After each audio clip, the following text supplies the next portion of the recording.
কিন্তু সরকারি মেডিকেলে আমরা পেশেন্ট মামা উঠেন নামেন এই করেন সব বাঁকা হন, আমার ইচ্ছা মতো আমি করতে পারি। তোমাদের ওই যে অপার ভাইকে তো চিনো, ও আমার সাথে আবার অ্যাড হয়েছে, মানে ধরে কয়ে ওরা বলছি লাভ নাই কিন্তু এখানে, ভাই আমারে নেন আমি অর্গানিক গরু খাবো, ঠিক আছে খাইস।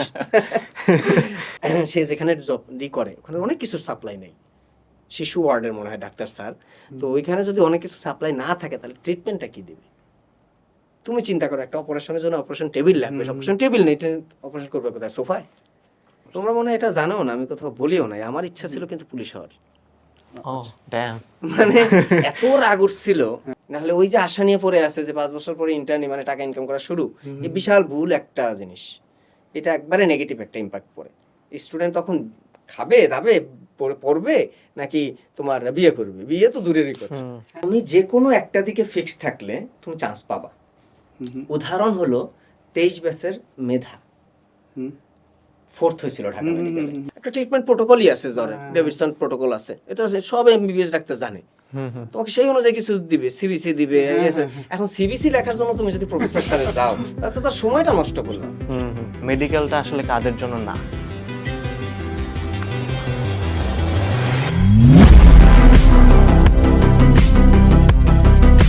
আসসালামু আলাইকুম সবাইকে, welcome to the podcast arranged by aided group. আজকের পডকাস্টে আমাদের সাথে গেস্ট হিসেবে আছেন মেডিএইমের founder and chairman doctor Boniamin Apu ভাইয়া। ভাইয়া আসসালামু আলাইকুম, ভালো আছেন? আসসালাম, আছি আলহামদুলিল্লাহ, তোমরা কেমন আছো? এই তো ভাই আলহামদুলিল্লাহ। ভাইয়া আমি হচ্ছে এইচএসসি। বলো ভাই, অনেকদিন ধরে আপনাকে খোঁজা ট্রাই করতেছিলাম, আপনার তো মেসেজের উত্তর দিলে আপনি উত্তর দেন, কিন্তু আপনি ভাই প্রচন্ড স্কেজুলড একটা মানুষ ভাই। এরপরে নাকি আপনার আবার আরেকটা স্কেজুল আছে ভাই, আড্ডা। বড় ভাই অনেক বিজি একজন মানুষ। থ্যাংক ইউ ভাই আসার জন্য। তো ভাই আমি হচ্ছে এইচএসসি 23-এর একজন স্টুডেন্ট। তো আমাদের অ্যাডমিশন থাকার সময় দেখা গেছে মাঝখানে আপনাকে নিয়ে ভালো একটা কন্ট্রোভার্সি ক্রিয়েট করছিল কয়েকজন। তো এরপরেও দেখা গেছে যে আপনার স্টুডেন্ট কিন্তু কমে নাই, আরো বাড়ছে। এটার রিজন কি ভাই? কন্ট্রোভার্সি কোন সময় ছিল না, আমার সব সময় থাকে। হ্যাঁ, এবং যখন তুমি একটা এডুকেশন বিজনেস করবা সেক্ষেত্রে তুমি যদি একবারে ফেয়ার টাইপের ফেস ভ্যালু ক্রিয়েট না করো, মানে হলো ধরো তুমি সব সময় ভালো এই টাইপের যদি না থাকো তাহলে তোমার কন্ট্রোভার্সি থাকবেই। একটা স্টুডেন্ট আমি যদি বলি তোমাকে যে ধরো যে জিপিএ 3, সে তোমার কাছে জানতে চাইলো যে ভাইয়া আমি বুয়েটে চান্স পাবো কিনা। এখন আমি যদি বলি না চান্স পাবা না, তাহলে স্টুডেন্টটা তোমাকে আজীবন গাইলাবে। তোমাকে বলতে হবে যে হ্যাঁ তুমি চান্স পাবা, তাহলে তোমার কন্ট্রোভার্সি আসবে না। কিন্তু তুমি যদি তোমার লাইন থেকে কথা বলো, যুক্তি দিয়ে বা সঠিক কথাটা বলো, তাহলে তোমার কন্ট্রোভার্সি আসবে। সবার কাছে তুমি সে ভালো হইতে পারবা না। এখন এই সেক্টরটাই হয়েছে কি যে তোমার পেমেন্ট কেন বেশি থাকবে, অন্য একটা প্ল্যাটফর্মে এটা চাইতে পারে, তোমার কেন পেমেন্ট বেশি থাকবে, তোমার কেন এত স্টুডেন্ট হবে, হ্যাঁ তোমার এত হাই পেমেন্ট, আমার জানোই তো মনে হয় যে আমার জানি ভাই, জি ভাই, দ্যাটস ওয়াই আমার কন্ট্রোভার্সিটাও বেশি থাকবে, স্বাভাবিক। এটা হলো আমার জন্য একটা পজিটিভ সাইন। তবে যখন তুমি বলবা যে ভাইয়া এটা থাকার পরেও আপনার স্টুডেন্ট কমে না কেন ভাই, সেই স্বাভাবিক। এটার ক্ষেত্রে একমাত্র জিনিস বলবো যে তুমি যদি তোমার ফোকাসে থাকো, সে ফোকাসটা কি, আমার ফোকাসটা হলো আমি স্টুডেন্ট থেকে টাকা নিচ্ছি, আমি তার কাছে বাধ্য তাকে সার্ভিস দিতে, তাকে আমার ভর্তি পোস্টে যা লেখা থাকবে আমি এটা দিচ্ছি কিনা, এটা 1 নাম্বার পয়েন্ট। এবং এটা না দিতে পারলে আমার নিজেরই খারাপ লাগে যে আমি আমার কথা রাখতে পারলাম না, টাকাটা হালাল হলো না। তো এই জিনিসগুলো যদি তুমি দিতে পারো, 1 নাম্বার তুমি যা বলবা তা যদি দিতে পারো, এবং স্টুডেন্টকে বেশি যদি দেওয়ার আগ্রহ থাকে, যেটা আমি সবসময় করি, আমার স্টুডেন্টরা প্রায় বলে যে ভাই আপনি এটা যদি আপনার ভর্তি পোস্টে অ্যাড করতেন তাহলে আরও 2টি স্টুডেন্ট বাড়তো। আমার খেয়াল থাকে না, আমার ভর্তি পোস্ট দেওয়ার পর 3 দিন পরে মনে হয় যে এটা যদি দিতে পারতাম, ওটা কিন্তু অলরেডি দিয়ে দিচ্ছি আমি, হ্যাঁ বোনাস ফিচার হিসেবে পেয়ে যাই। তো এখানে সবচেয়ে ইম্পর্টেন্ট যেটা, আমার স্টুডেন্ট ফ্লোটা আসে আসলে আমার স্টুডেন্ট থেকেই, মানে আগের যারা স্টুডেন্ট ছিল তারাই আমাদেরকে স্টুডেন্ট সাজেস্ট করে। তো কারণ তারাই সার্ভিসটা পায় অভ্যস্ত যে এটা এখানে পাবো, হ্যাঁ এটা ভাইয়া বলছে মানে এটা দিবে, একটা ভরসা আছে। আমাদের অনেকে যে 26-এর প্রি মেডিকেল চলতেছে, এখানে সেদিনকার একটা বললাম যে এই একাডেমিক ব্যাচে ভর্তি আসছে না কেন, হ্যাঁ মানে ওরা তো প্রি মেডিকেল, ওই যে পারতেছিল না ইজি একটা প্রশ্ন যেটা আমি একাডেমিক ব্যাচে পড়াচ্ছি 27-এ, ওইটা ক্লাসটা দিছিলাম, তারপর বলছি এটা পারিস না কেন, বলছে আমি তো আমার একাডেমি পড়াইছি। ওই আমরা জানতামই না যে আপনাদের একাডেমিক আছে, মানে আপনি প্রমোশন ভাই ভালো কথা, এটা অফ কোর্স ভাই। মার্কেটিং এ কিরকম বাজেট আপনার ভাই? মার্কেটিং এ তো কোনো বাজেট নাই, একদম আমি নাই। নিজেই তো মার্কেটিং। আমি কোনো পেইড অ্যাড দেখি নাই ভাইয়াদের। না, শুধু পেজে মাঝে মধ্যে ভর্তি পোস্টটাই যায়। আর অন্য এইটা কোনো তো ভাই বাজেট ইসে না। গেল না, তাই না? আমাদের তো কোনো ফর্মাল ভিডিও নাই, মানে ধরো হ্যাঁ। যে একটা সেটআপ করে ই করব, হ্যাঁ ওইরকম কিছু নাই। তাহলে ভাই কর্পোরেটের ভাষায় যেটাকে ওয়ার্ড অফ মাউথ বলে, আপনার সেটাই যে ওয়ার্ড অফ মাউথ, মানুষজন আপনাকে এই একটা সমস্যা, এই সবচেয়ে বড় কোশ্চেনটা করে ফেললা যে মুখ থেকে যদি কোনোদিন কিছু বের করছি, শেষ, ওর স্ক্রিনশট রেডি, ভাইয়া আপনি এটা বলছিলেন, এটা দেন নাই কেন, মানে কোনোভাবে বলতে পারি নাই। যেমন এবার কিন্তু যদি মিডিয়াম থেকে ফার্স্ট আসে, আমি তো গরু দিব বলছি, আবেগের বসে বলে ফেলছি আমার খামারের গরু দিব, তো দিতেই হবে। এখন আমি ঠেকতে পারবো না, আমার বাঁচার কোনো উপায়ও নাই। তো আশা করতেছি হোক, হ্যাঁ হলে তো এটা তো আমার জন্যই ভালো লাগা যে আমাদের স্টুডেন্ট ফার্স্ট হয়েছে, এত বড় একটা হ্যাঁ, তা আমি অবশ্যই তাকে ওই গিফটটা দিব। এটা জাস্ট একদিন কিন্তু পোস্ট দিছি, ওই স্ক্রিনশট মনে করো যে মনে হয় 1000 জন মানুষের ফোনে আছে, কোনোভাবেই পালানো যায় না। আমাদের ফোনেও চলছে। কথা হলো যে এইটাই, যে তুমি যদি তোমার বলা কাজটা যে এই ব্যাচে এটা দিবা এবং কোয়ালিটি সার্ভিসটা প্রোভাইড করতে পারো, হ্যাঁ, সেক্ষেত্রে আর একটা জিনিস আছে যে আমাদের এখানে এক্সাম দিয়ে স্টুডেন্টরা ফিল করতে পারে একটা জিনিস, যে সবার থেকে একটু আলাদা এক্সাম দিছি। কারণ এখন পর্যন্ত আমি বাইরে থেকে কারো কোথাও থেকে প্রশ্ন ব্যাংক থেকে প্রশ্ন করি না কোনো ব্যাচে, একমাত্র আমি এবং আমার সিইও আছে তাওহিদ, এরা দুইজনই প্রশ্ন করি। মাঝে মাঝে দেখবা বিভিন্ন গ্রুপেই করে যে প্রশ্ন বানানোর জন্য নিয়োগ দিবে, আমাদের এই টাইপের কোনো নিয়োগ মানে আপনারা এটা পুরো এই জায়গাটা আমি কাউকে ছাড়ি নাই এখন পর্যন্ত, পুরোটা যত কষ্ট হোক নিজের হাতে করি। কারণ আমি চাই যে একটা প্রশ্ন যখন সে সলভ করবে, একটা প্রশ্ন জাস্ট, এটা আসলে একটা প্রশ্ন না, সে 4টা টপিক সলভ করবে, সে 4টা টপিক সম্পর্কে তাকে আমি জ্ঞান দিব, 4টা অপশন সহ। এমসিকিউ 4টা, হ্যাঁ, এইটা নিজে বানাই এখন পর্যন্ত, এবং আশা করতেছি যতদিন আমাদের সামর্থ্য থাকবে এই জায়গাটা আমি ছাড়বো না। কারণ আমি যতই হোক, স্টুডেন্ট যাতে একটু ফিল করতে পারে। কিছু টপার স্টুডেন্ট আছে যারা সবসময় চায় যে আমি একটু ভালো কোশ্চেনে অ্যান্সার দিব। তো যেমন ধরো পানির পিএইচ হলো 7, তোমরা তো জানো, এই প্রশ্ন ডাইরেক্ট দিলে এটা দিয়ে স্টুডেন্ট কি শিখবে? আমি চেষ্টা করি কি, তুমি তো এটা পারো, এইটাতে পানির পিএইচ 7 কেন, এটা যাতে ফিল করতে পারে স্টুডেন্ট, প্রশ্নটার ভিতরেই আমি কিছু শেখানোর চেষ্টা করি। এই জিনিসটা আমাদের ইউনিক ফিচার অলওয়েজ। বুঝতে পারছি। কিন্তু ভাই অনলাইনে দেখা যায়, অফলাইনে তো আপনার একটা নিজস্ব কারিশমা আছে, বাট অনলাইনে দেখা যায়, আমি নাম মেনশন করব না, অনেকে অনেক কিছু মানে টিকটকার টাইপার হয়ে গেছে, যে ভালগার ওয়ার্ড ইউজ করে। এখন আপনার কি মনে হয় যে অনলাইনে যারা এডটেক ফাউন্ডার্স আছে তারা কি বেটার করতে পারে? আমি যতই বলি যে বেটার এটা করো, আমার কথা শুনবে না, প্রথম কথা যেটা, কারণ এগুলো এক এক ধরনের মার্কেটিং স্ট্র্যাটেজি। তবে এটা আমি পজিটিভ হিসাবে দেখি না। স্টুডেন্ট এখন নষ্ট হয়ে গেছে, আমি সিনিয়র হিসেবেই বলতেছি, স্টুডেন্ট নষ্ট করার মূলেই আমরা টিচাররা। শিক্ষকদের প্রতি যে রেসপেক্টটা, এটা এখন আর নাই। ভাই তুমি ছোট্ট একটু ইন্টারফারেন্স ভাই, আপনি কিন্তু আমার টিচার মানুষ বলতে পারেন, সরাসরি হয়তো স্টুডেন্ট না, কারণ আমি মেডিকেল প্রিপারেশন নিই। আমি ভাই আপনাকে যখন মেসেজ দেই, আমার কাছে যেটা মনে হয়, আমাদের যতটুকু ডিস্টেন্স আছে, একটা স্টুডেন্ট যখন এই যুগে কাউকে নক দেয়, আমার মনে হয় ডিস্টেন্সটা রাখে না। আপনি কথাটা খুব সিভিয়ার একটা কথা বলছেন, এবং এটা কমতেছে ভাই। আমি সরি টু ইন্টারাপ্ট ভাই, ছোট্ট একটু আপনি বলেন ভাই প্লিজ। সেটা বললাম যে আমরাই আসলে পরিবেশটা নষ্ট করছি। যেমন আমি এখনো যদি ধরো আমার কোনো টিচার সামনে পড়ে, আমি আসলে আমার বুক কাঁপাকাঁপি শুরু হবে, এটা স্বাভাবিক, এটা আমাদের ব্লাডেই ঢুকে গেছে। হ্যাঁ, কিন্তু এই যুগের স্টুডেন্টরা মনে করে যে আমি টাকা দিয়ে টিচারটাকে কিনে ফেলছি। এটা সবচেয়ে খারাপ একটা জিনিস। কারণ কি, আমরা মার্কেটিং এর জন্য অনেক নিচে চলে গেছি, এটা খুব খারাপ একটা ইফেক্ট পড়তেছে। আমি মনে করি যে ফিউচারের জন্য এটা খুব একটা ভালো দিক না। এই জন্য সত্যি কথা বলতে, এই আমার ধরো কর্মচারীদের বেতন দিতে হয়, প্লাস অফিস ভাড়া দিতে হয়, দ্যাটস ওয়াই আমি অনলাইনে, নাহলে আমি অনলাইনে থাকতাম না। এটা আমার কাছে টক্সিক পরিবেশ মনে হচ্ছে এখন। প্রথম দিকে আমি শিখাতে পারতাম, কিন্তু এখন স্টুডেন্ট শিখতে আসে না। স্টুডেন্টরা এই কারণে নষ্ট হয়ে গেছে, এরা হাইপ খায় খুব। এই কোন টিচার নাচারাচি করতেছে, একটা চিন্তা করো, ধরো তোমারই, মানে বললাম যে তোমারই যদি একটা নেগেটিভিটি হয়, এটা নিয়ে দেখবা পুরা অনলাইন জগৎ কাবাকাবি করতেছে, তার নিজের পড়াশোনার কোনো ঠিক নেই। এখন মজার কথা হলো যে এই স্টুডেন্টগুলো বুঝে না যে তারা যদি কোথাও ভালো কোথাও চান্স না পায়, আমরা টিচাররা তাকে চিনবই না। এক্স্যাক্টলি, হ্যাঁ, রুড়ো সত্য। হ্যাঁ, এখন তোমাকে চিনতেছি কেন? কারণ এখন তুমি আমার স্টুডেন্ট, তোমার থেকে শেয়ার দিচ্ছে ভিডিও, এই কারণে। এগুলো আমাদের সবগুলো ব্যবসায়িক উদ্দেশ্য। আমি মনে করি এইভাবে করাটা আসলে হারাম খাওয়া, আর কিছু না।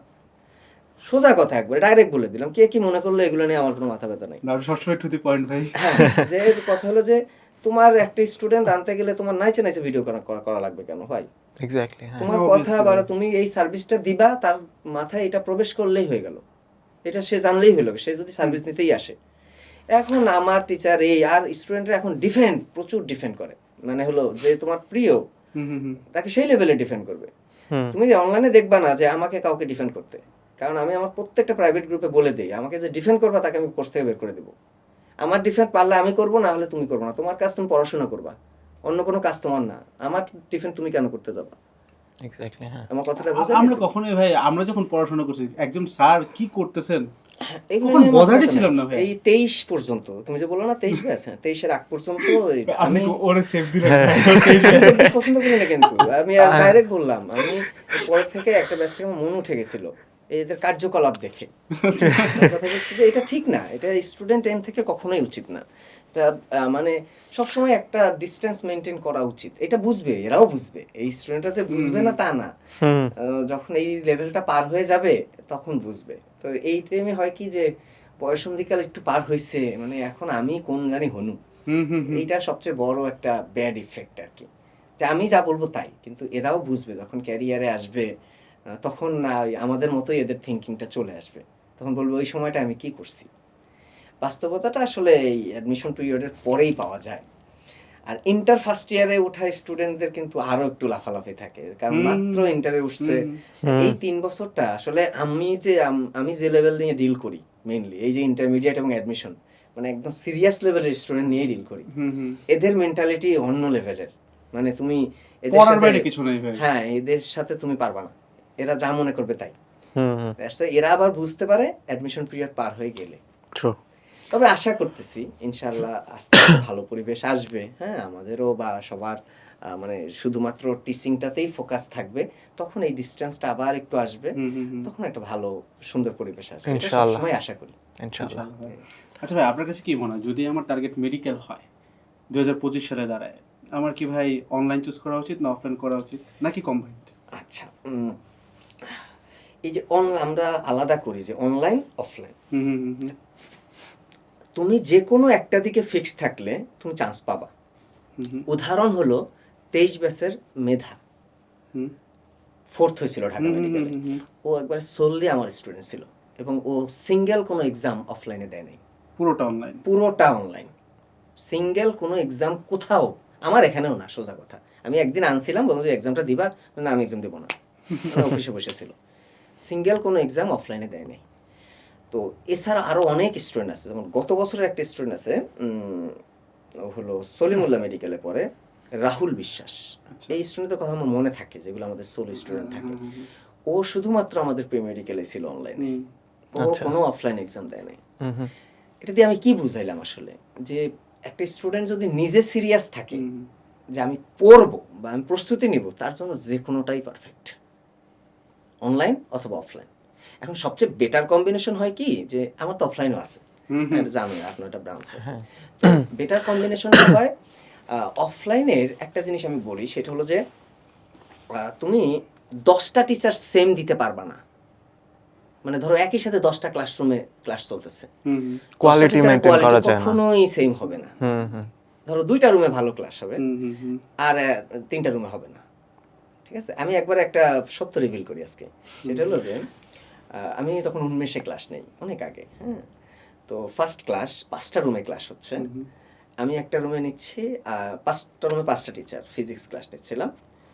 তো ওই যে প্রথম যে ক্লাসটা, প্রথম ক্লাসে কিন্তু একটু টিচাররা কেমন যেন থতমত থাকে স্বাভাবিক।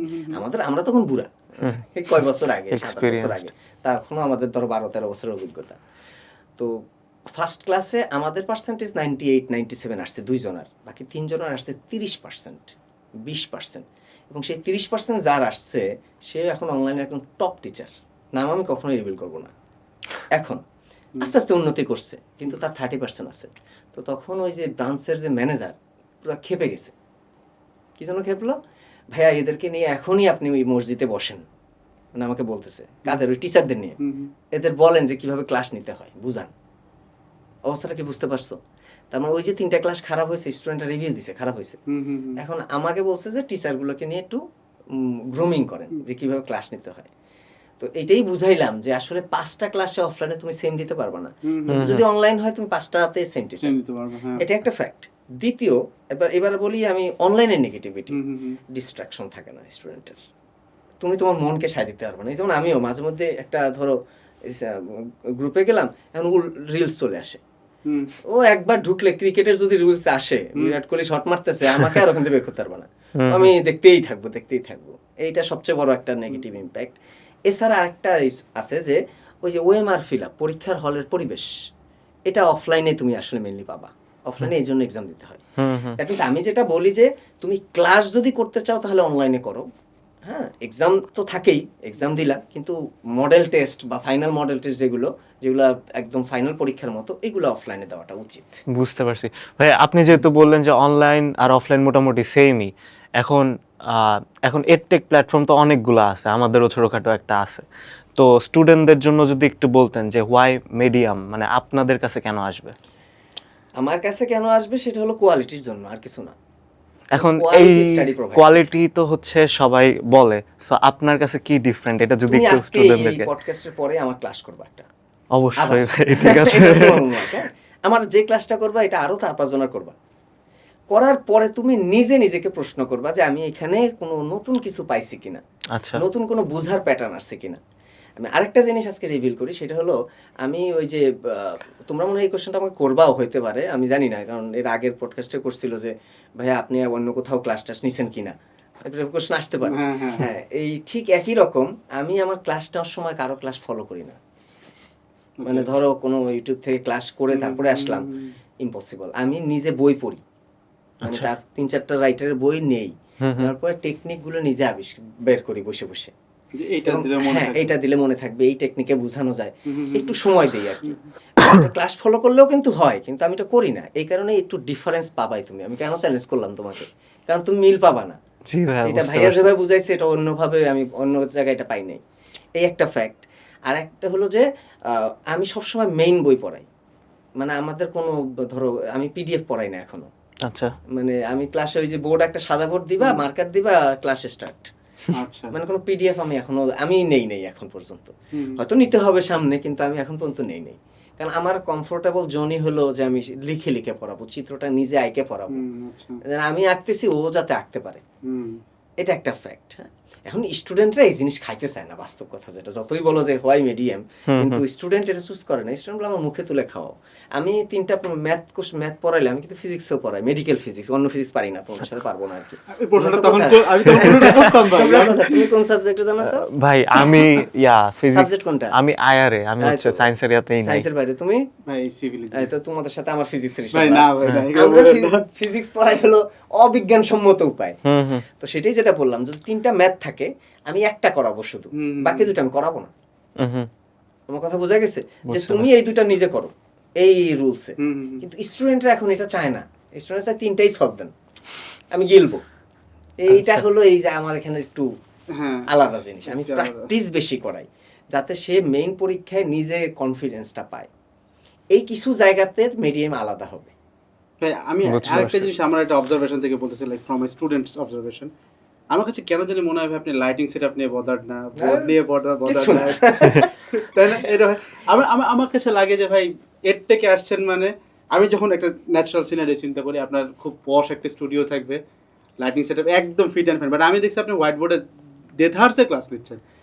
এবং ভাই আমি তখন একটা ভেরিফাই করে ট্রাই করছি এটা কি অনেক আগের, না ভাই রিসেন্ট নিচ্ছে, এবং এর পুরোপন দেখতেছে ভালো রিভিউজ। কথা how do you maintain this? এটা হলো, তুমি আমার একবারে ফার্স্ট যদি ক্লাসটাও দেখো তখন আমাকে সবুজ দেখবা।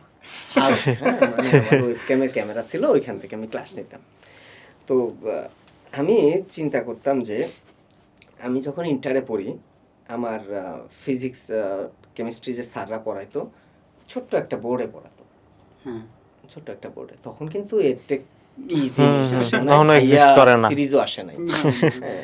তো এখন যখন রাজশাহীতে, আমি তখন রাজশাহীতে, এখন কিন্তু ভাইয়াদের প্রচুর আধিপত্য, কিন্তু আমাদের সময় ভাইয়াদের ছিল না, স্যারদের ছিল, স্যারদের কাছে পড়তাম। তো ওই যে ছোট্ট বোর্ডে স্যার আমাদেরকে পুরো জিনিসটা কিভাবে যে বুঝাইতো, আমরা দেখতাম না যে বোর্ড সেটআপ কি আর বসছি কোথায়। হ্যাঁ, একটা টিচারের কাছে পড়তাম নিচে মাদুরে, মানে ওই যে বাচ্চা আমার মেয়ে এখন যেটাতে পড়ে ওইটাতে নিচে বসে একটা টেবিলের মতো ছোট, এই সেটআপেও পড়ছি। তো তাতে কি আমাদের বেসিক ক্লিয়ার হয় নাই? অবশ্যই হইছে তো। এবং অনেক ভালো বেসিক আছে। আমার কথাটা হলো এই জায়গাতেই যে তুমি যদি পড়ানোর কোয়ালিটি থাকে, তোমার মেন্টালিটি, স্টুডেন্ট হিসেবে মেন্টালিটি যদি এরকম থাকে যে আমি পড়বো, আমি শিখবো, সেক্ষেত্রে সেটআপ দেখবে না, লাইট দেখবে না। না, ইভেন আমি আপনাকে মাইক্রোফোন ছাড়াও কথা বলতে বলছি। আমি এখনো মাইক্রোফোন ইউজ করি না, তো ভেজাল লাগে আমার কাছে মনে হয় হকার হকার, এটাই তো মনে হচ্ছে।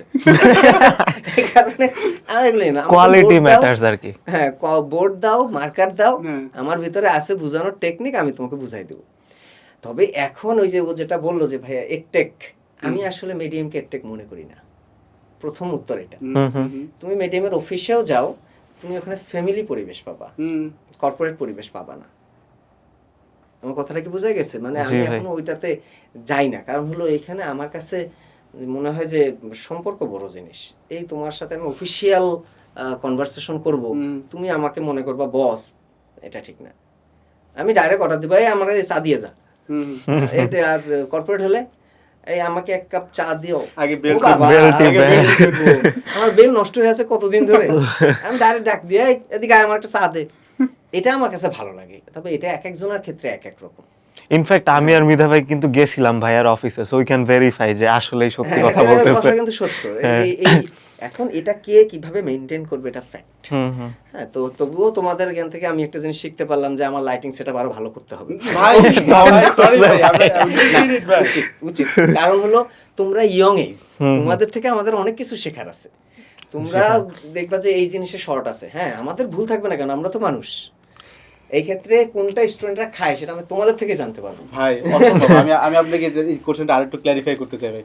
আমার কাছে মনে হয়েছে যে আমি যখন একটা ক্যামেরার সামনে দাঁড়াই, আমার বয়স আপনার থেকে অনেক কম, এক্সপিরিয়েন্স অনেক কম। আমার কাছে মনে হয় যে একটু হেল্প, যেমন দেখেন পডকাস্টটা এখানে 2:1 করা, আমার মনে হচ্ছে যে যদি আরেকজন থাকে তাহলে আমি এমন কোনো প্রশ্ন করবো না যেটা আমার সিনিয়র ভাই মনে করবে যে না, ছেলেটা একটু সুন্দর করে কথা বলা উচিত। আমি এগুলো মনেও করবো না। আমি আপনাকে আমার ইনসিকিউরিটি বোঝাচ্ছি। তো ভাই আমার কাছে মনে হয় যে যখন আমি ক্যামেরার সামনে দাঁড়াচ্ছি, আমার কাছে মনে হয় আচ্ছা চুল ঠিক আছে, লেন্সটা পরিষ্কার কিনা, লাইটিং কিরকম, তা নাহলে মনে হয় স্টুডেন্ট পছন্দ নাও করতে পারে। আপনাকে যখন দেখছি আমার কাছে মনে হয় যে হি ডাজন্ট কেয়ার, আমি জানি আমার পড়ানো ও উঠাই নিবে। এখন কথা হলো আমি থাকি শুয়ে, আমি বড় অলস, প্রায় এখন শুয়ে থাকি। আমার মনে হলো যে 9টা বাজে ক্লাস, আমার 8:48 মনে হলো যে আজকে তো আমার একটা ক্লাস আছে। আচ্ছা, ঠিক আছে, 8:58 পর্যন্ত আমি আবার মোবাইল টিপতে থাকবো। আচ্ছা, ক্লাস কিন্তু 9টায়, তাহলে আমার 2 মিনিটের মধ্যে উঠে রেডি হইতে হবে। এখন আমি চুলটা ঠিক করবো কখন, শার্ট ঠিক করবো কখন, বল? এই নিচে তো দেখতে পারো না, নিচে আসলে লুঙ্গি থাকে, এখন ম্যাক্সিমাম টিচারদেরই যেহেতু হাফ দেখা যায়, নিচে কমফোর্টেবল জোন, বাসায় যে যা পরে আলহামদুলিল্লাহ লুঙ্গি পরেই ক্লাস শুরু। উপরটা দেখতে চুল এইভাবে দুটো ঠিক করে ওকে, মার্কারটা কই আমার ভাই আপনি অনেক হাম্বল। আপনি জিনিসটাকে বললেন যে ভাই আপনি লেজি বা এরকম, বাট আমার কাছে মনে হয় যে না, আপনি হচ্ছে আপনার কোয়ালিটির উপর অনেক বেশি আত্মবিশ্বাস। আপনি জানেন যে এই পড়া দিলে ও লাইটিং চাচ্ছেই না এখানে অন দ্য ফার্স্ট প্লেস। এখন এটা তো আসলে স্টুডেন্ট আলাদা হয়, 50-50। 50% স্টুডেন্ট আসলে, আমি এক ক্লাসে যখন ধরো 100 জন স্টুডেন্ট থাকে, তুমি বিলিভ করবা কিনা জানি না, আসলে 10% স্টুডেন্ট পড়তে আসে, বাকি 90% বিভিন্ন কাজে আসে। কথা সত্য, 100% সত্য। বাবা মারে খুশি করার জন্য আসে অনেকে। আমি আমার লাইফে অনেক কাজে আসে। আমি আমার লাইফে প্রচুর অফলাইন ক্লাস নিয়েছি। আচ্ছা, মানে এই এর থেকে যাদের দেখতেছো আমার মতো অফলাইন ক্লাস এত কেউ নেয় নাই। মানে আমি অফলাইনে এত ক্লাস নিয়েছি জীবনে, মানে ধরো টানা 9 বছর আমি অফলাইনে ক্লাস নিয়েছি। তো অনেকের তো টিচিং ক্যারিয়ারও 9 বছর নাই, বাস্তব কথা। তো 9 বছর যদি অফলাইনে, এখনো তো অফলাইন নিচ্ছি, এখন আমার 27-এর অফলাইন ব্যাচ আসতেছে। হ্যাঁ, তারপরে তোমাদের সামনেই তো নিলাম মনে হয়, চলতেছে অফলাইন। তো অফলাইনে ক্লাসে আসলে বোঝা যায় যে একটা কতগুলো স্টুডেন্ট পড়তে আসে। ওইটা থেকে পার্সেন্টেজ বললাম যে আসলে 10% স্টুডেন্ট পড়তে আসে। মানে এটা আপনার অফলাইনের স্ট্যাট। হ্যাঁ, অনলাইনে আরো বাজে হবে, আর একদিন আরো বাজে হবে। হ্যাঁ, অনলাইনে এমনি ঢুকে থাকে আর কি। আর একদিন একটা টিচার, মানে আমার চেয়ে জুনিয়র, তো ও বলছিল যে ভাইয়া আমি ওর সেটআপ দেখছিলাম ক্লাসরুমের অফলাইনে, আমি এত চকচক করতেছে তোর সেটআপ, বলছে ভাই 50% স্টুডেন্ট খালি সেটআপ দেখতে আসে, সেটআপ দেখে ভর্তি হয়ে যায়। আচ্ছা, আমি আসলে অভিভূত কথাটা শুনে, যে বাস্তব কথা বলছে, যে সেটআপ ভালো, গেটআপ ভালো, ঠিক আছে 1 ঘন্টা ভালো কাটানো যাবে, এসি আছে, শুনো আচ্ছা হ্যাঁ, কিছু স্টুডেন্ট তো এখন ভর্তি হওয়ার আগে জিজ্ঞেস করে ভাই ক্লাসরুমে এসি আছে কিনা। এখন তুমি কি করবা, বাস্তবতাই। আচ্ছা ভাই, আপনাকে কি কখনো স্টুডেন্ট এই কোশ্চেনটা করছে যে ভাই ক্লাস কিসে হবে, স্মার্ট বোর্ডে না হোয়াইট বোর্ডে না কিভাবে? কমন প্রশ্ন স্টুডেন্টদের, মানে তারা এখন টেকনোলজিতে অনেক আগায়, কিসে ক্লাস হবে এটা তাদের প্রধান কনসার্ন, কি পড়াবেন এটা কনসার্ন না। তবে এই কোশ্চেন করলেই ঝাড়ি খায়, আমি কি করব যে তোর এত জানার কি ইচ্ছা, তুই পড়তে পারবি কিনা সেটা হলো ফ্যাক্ট, তুই কোথায় ক্লাস নেবে যেটা ভালো হবে সেটাই আমি নেব, আমি উত্তর দিই এরকম। এই জন্য তো আমি স্টুডেন্টদের প্রিয় পাত্র না। না ভাই, আপনি প্রিয় পাত্র ভাই। এটা সমস্যা, এটাই বললাম যে আসলে স্টুডেন্টের কনসার্ন এটা হওয়া উচিত না, কখনোই না। মানে যদি সে পড়াশোনা করতে আসে, সে কিভাবে পড়বে সেটা তো তার চেয়ে অবশ্যই আমরা বেশি জানি, এটা তো মানতে হবে যে একটা স্টুডেন্টের, না হলে তো আমি কোর্স করাইতাম না, তুমি কোর্স করতে না। হ্যাঁ, জি ভাই। obvious। আমি তো জানি আমার স্টুডেন্টকে কি দিতে হবে, কি দিলে নেগেটিভিটি হবে না, বা কি দিলে সে ভালো আউটপুট পাবে, সেটা সম্পূর্ণই আসলে আমাদের উপর ছেড়ে দেওয়া উচিত আমি মনে করি। জি, যে একটা অবশ্যই। স্টুডেন্টের তার এই কনসার্ন থাকা উচিত না যে সে কি পাবে, মানে কোথায় ক্লাস হবে, তার কনসার্ন উচিত যে আমি যা যা ভর্তি পোস্টে বলা হয়েছে আমি এগুলো পাবো কিনা, পাবো কিনা। তারপরে পরের হিসাব।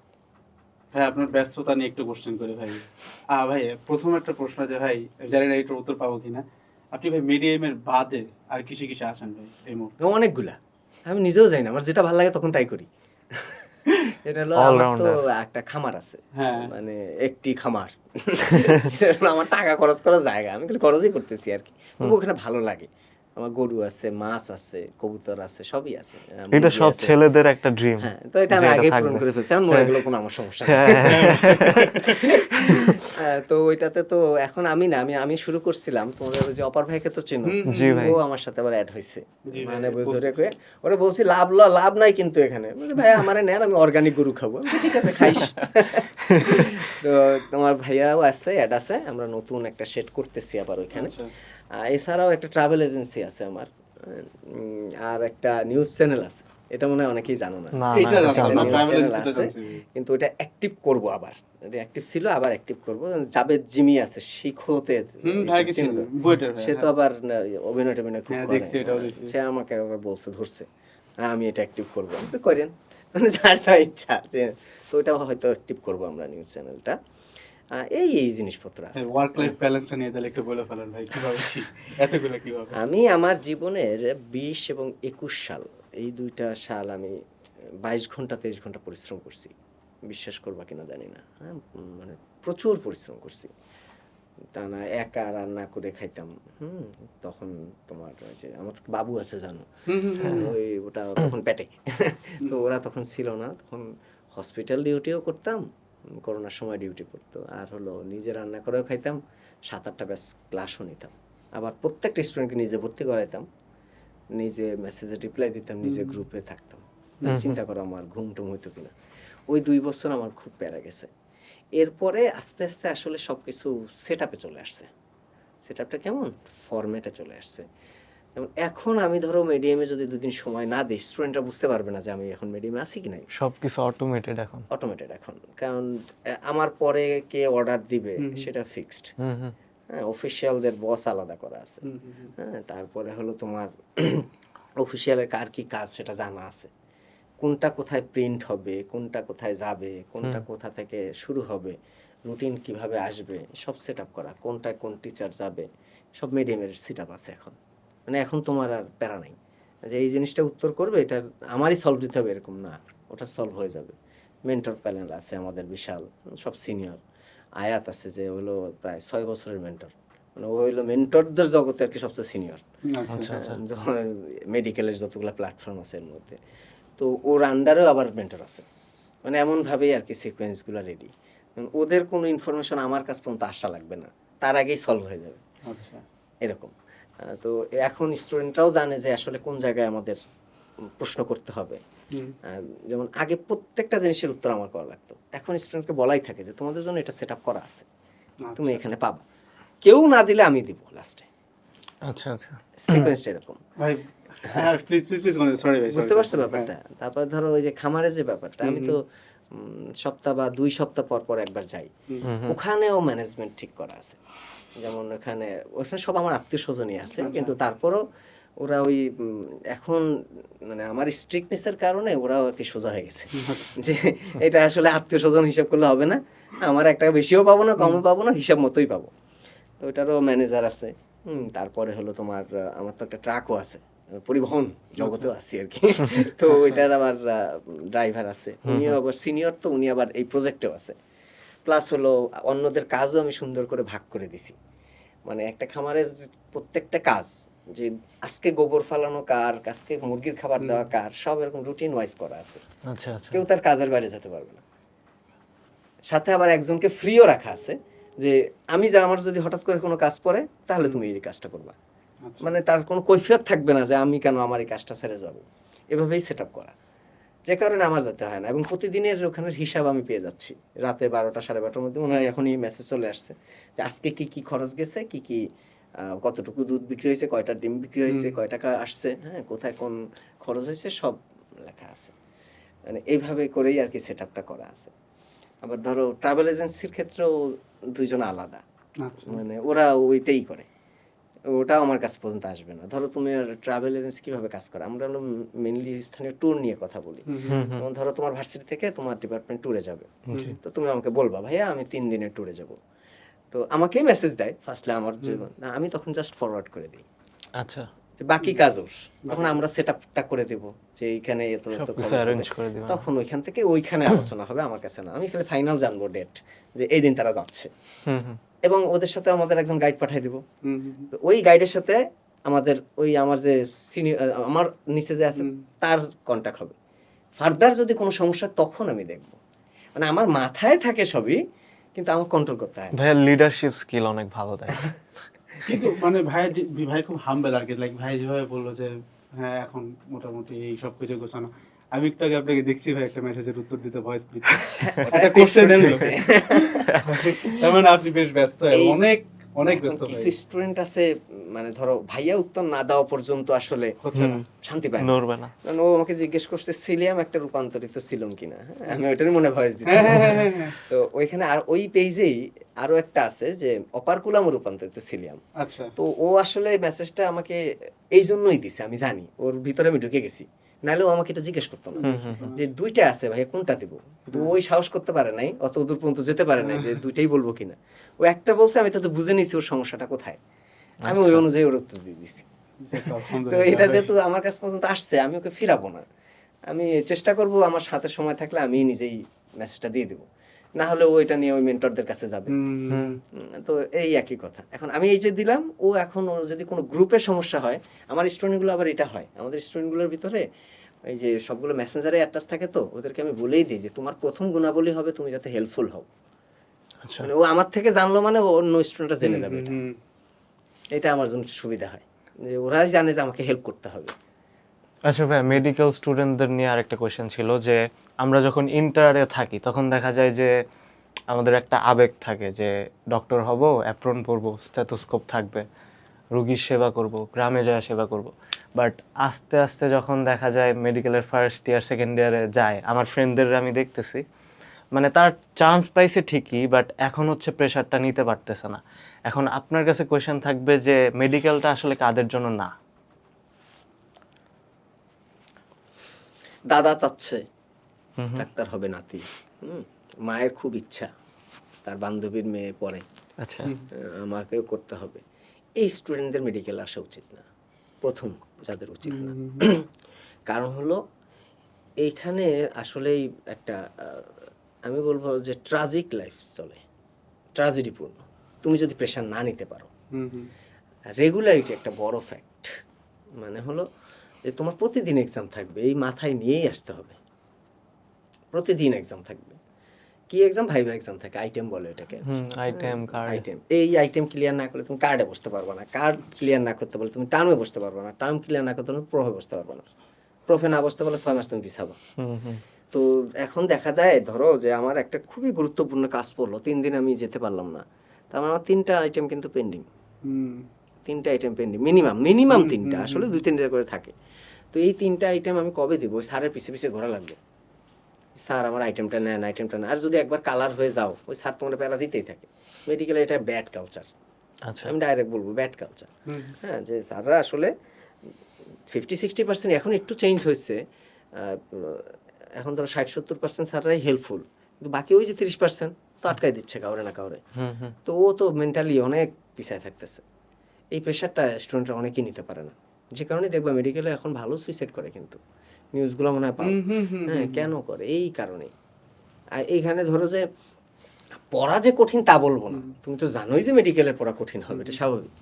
হ্যাঁ, অ্যাডমিশনের চেয়ে কম পড়া কিন্তু ভাই, আমি এটা পজিটিভলি বললাম, কিন্তু ওই রেগুলারিটিটা তো সব স্টুডেন্ট মেইনটেইন করতে পারে। কন্টিনিউয়াস অ্যামাউন্ট অফ প্রেসার হ্যাঁ থাকেই। এটা হলো আবার ধরো সেই সকাল থেকে 2টা পর্যন্ত, এরপরে ওয়ার্ড থাকে, হ্যাঁ, বহুত প্যারা থাকে, এইগুলো একটু আসলে খুব প্রেসার দেয়। আর সবচেয়ে বড় প্রেসার দেয় আসলে এই পড়াটাও না, তোমার উপর এক্সপেকটেশন। যখনই তুমি মেডিকেলে চান্স পেয়ে যাও তখনই মনে করো যে টাকা আর টাকা, ঘোড়ার ডিমের টাকা। এই মেডিকেল প্রফেশনে এত ইজিলি টাকা কামাই করা যায় না, অনেক সময় লাগে, ডিগ্রি ছাড়া তোমার কাছে যাবে না। এই কারণেই আসলে তোমার মেইনলি হলো তোমার ইচ্ছা থাকা লাগবে। দ্বিতীয় যে পয়েন্টটা বলতে চাচ্ছিলাম না তাও বলতেছি, যে তোমার ন্যূনতম টাকা পয়সা কিছুটা থাকা লাগবে, না হলে তুমি এই যে সামনের ক্যারিয়ার করতে পারবে না। আমাদের বাংলাদেশের জন্য এখনো সব ফ্রি না, এমবিবিএস ফ্রি বলতেছেন, তারপরও কিছু নিজের খাওয়া তো লাগবে। তারপরে এই যে প্রফের ফি থাকে, এমবিবিএস ক্লিয়ার করলা, কিন্তু এরপরে যে বড় বড় পরীক্ষাগুলো যে দিতে যাবা সেখানে কিন্তু ভালো অ্যামাউন্টের টাকা লাগে। মানে তোমার একবার ফর্ম ফিল আপ করতে 25-30 হাজার টাকা লাগে। এখন তোমার যদি কোনো কামাই না থাকে সেক্ষেত্রে তুমি পরীক্ষা দিতে বাসা থেকে আনা লাগবে। এই ব্যাকআপটা আসলে দিতে হবে। আর আমি মনে করি যে প্রত্যেকটা স্টুডেন্টের, আমি চাইবো যে এটুকু তুমি রিলস করেও ছাড়বা, আমাকেও দিবা, যে প্রত্যেকটা স্টুডেন্টের এই মেন্টালিটিটা থাকা উচিত যে আমি আমার গার্ডিয়ানকে আগে বুঝাবো, নিজে বুঝাবো আমার গার্ডিয়ানকে আমি চান্স পাওয়ার পরে, যে বাবা আমার কিন্তু টাকা ইনকাম করতে মিনিমাম 10-12 বছর সময় লাগবে এবং ওই টাইম পর্যন্ত আমাকে একটু সাপোর্ট দিতে হবে। এটা যদি নিজের গার্ডিয়ান লেভেলে না বোঝানো যায় তাহলে কিন্তু প্রেশারটা ওই জায়গা থেকেই আসবে। এটা ফার্স্ট প্রায়োরিটি। চান্স পাওয়ার পরে বাবা আমি ডাক্তার হব, এইটার চেয়ে বাবা আমাকে 10-12 বছর সাপোর্ট দিতে হবে, এইটা যাতে সে আগে বুঝায়, তাহলে দেখবা যে পরিবেশ ঠিক থাকবে। নাহলে ওই যে আশা নিয়ে পড়ে আছে যে 5 বছর পরে ইন্টার্নি মানে টাকা ইনকাম করা শুরু, এই বিশাল ভুল একটা জিনিস। এটা একবারে নেগেটিভ একটা ইম্প্যাক্ট পড়ে। স্টুডেন্ট তখন খাবে দাবে পড়বে নাকি তোমার বিয়ে করবে, বিয়ে তো দূরেরই কথা। এই হলো অবস্থাটা। তো আশা করি এটা আর কি আমাদের যে উপরের মহলরা যারা আছেন তারা এটা ঠিক করবেন, এই ফিগুলা কমাবেন, তাহলে একটু সুবিধা হবে আর কি। হ্যাঁ, আপনি যে প্রশ্নের উত্তরটা দিলেন এর ভিতরে একটা জিনিস খুব ক্লিয়ারলি বুঝলাম, যে ছেলেটা এমবিবিএস কিংবা এফসিপিএস পড়ে তার খুব একটা হেক্টিক লাইফ যায়, এটা একটা সিনারিও। সে খুব কষ্ট করে নিয়ে ডক্টর হচ্ছেন এবং সে একটা ইনাফ রেসপেক্ট ডিজার্ভ করেন। অন দ্য আদার হ্যান্ড ভাই, আপনি যদি একটু মাঠ পর্যায়ে চলে যান, আপনি দেখবেন যে যারা পেশেন্ট আর কি, আমি দেখছি তাদের মধ্যে ডাক্তার সম্পর্কে একটু ভয় থাকে, যে স্যারকে এটা বলা যাবে না, বা একটু গুছায় নিয়ে যায়, এটা বললে বকা দিতে পারে। মানে ভাই সহজ বাংলায় বললে একটু দুর্নাম আছে বলতে পারেন। যে আপনার কাছে এটা কি মনে হয়, মানে আসলে সমস্যাটা কোন সাইডে? একটু দুর্নাম না, ভালোই দুর্নাম। আমি একটা কথা প্রায় বলি, এটা শুনতে কেমন লাগে তাও বলি, সেটা হলো যে 1 লাখ যদি মেডিকেল পরীক্ষা দেয় 5,000 ডাক্তার হবে, 95,000 হবে ডাক্তারদের শত্রু। একদম বাস্তব, যারা চান্স পাবে না, ঠিক আছে, ওরা গাইলে বেড়াবে। এখন কথা হলো তারপরও আমাদের যে কোনো জায়গাতে ধরো ভালো খারাপ মিক্স থাকবে। আমি বলবো না যে ভাই 100 ডাক্তারই ভালো, ইম্পসিবল। তাহলে ওই যে ও যে প্রশ্নটা করছিল ওইটা আসতো না, যে এখন এটাকে নাচ গান কেন করে। সবাই একরকম না, হ্যাঁ, সবাই আমার মতো না বা সবাই ওর মতো না, একরকম না। ডাক্তাররাও একই, কিছু ডাক্তার অবশ্যই লোভী থাকবে। বাংলাদেশে সুযোগ পাইলে সবাই লোভী। তোমার কাছে ধরো একটা ওষুধ কোম্পানি টাকা নিয়ে যাচ্ছে যে স্যার আমাদের ওষুধটা দেন, হ্যাঁ আপনাকে বিদেশ ভ্রমণে পাঠাবো। 5 জনের কাছে যায়, 4 জন যদি না করে আরেকজন খাবে, একদম সত্য কথা। হ্যাঁ, তো এই একটা ব্যাপারে আমাদেরই নেগেটিভিটি আছে আমি মনে করি, সবাই সৎ না। 2 নাম্বার যেটা, সেটা যে সবার বিহেভ একই রকম না, এটা হওয়া পসিবলও না। তুমি 5 জন মানুষের সাথে মিশো, 5 জনের বিহেভ তুমি সেম পাবা না। হ্যাঁ, তো আমাদের একটা আসলে কালচার হওয়া উচিত যে পেশেন্ট ফ্রেন্ডলি হওয়া, এটা আমরা শিখেই সবসময় তো স্যাররা বলতে থাকে পেশেন্ট ফ্রেন্ডলি হবা, পেশেন্ট ফ্রেন্ডলি হবা, কিন্তু ওই যে মানুষ ভেদে যে আলাদা হয়ে যায়।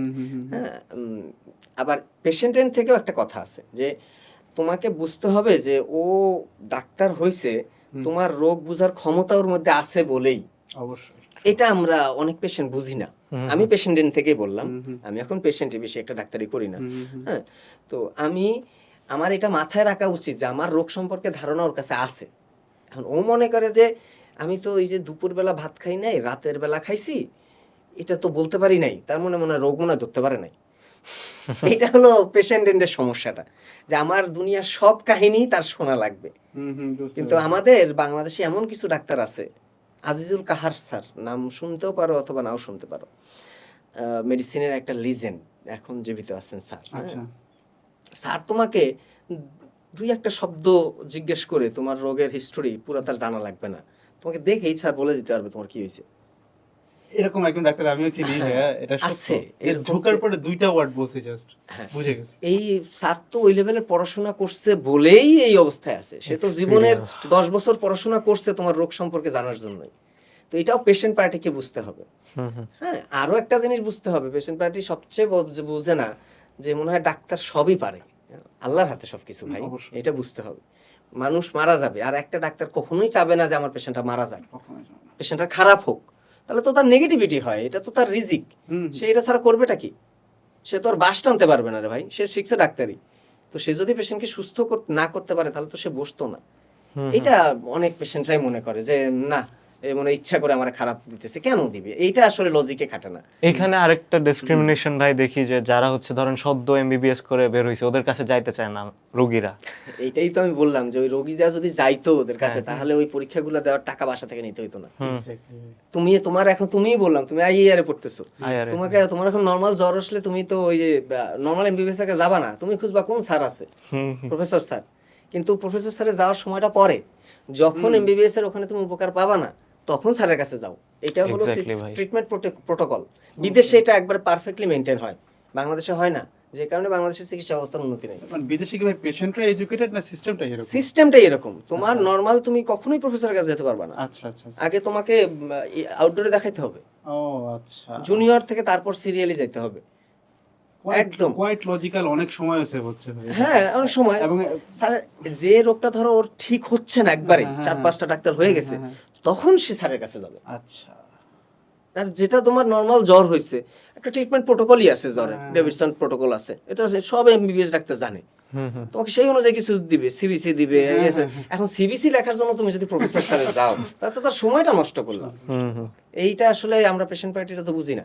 আজকে ওই যে আসার আগে একটা ফোন আসছে, ও আগেই কল দিছে, আমি তো ঘুমাচ্ছিলাম, পরে ধরছি, যে এই যে আমার গলা ব্যথা, কোন স্যারকে দেখাবো?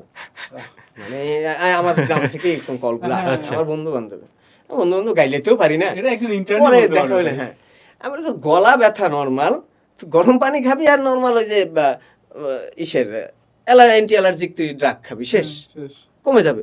ও এখন ওইটার জন্য ঢাকা আসবে, এরা কোনো ডাক্তার দেখাবে না, ঢাকা আসবে, গলার স্পেশাল বিশেষজ্ঞর নাম বলো। আমি কোনো স্পেশাল চিনি না, ঢাকা মেডিকেলে যা, আউটডোরে যা।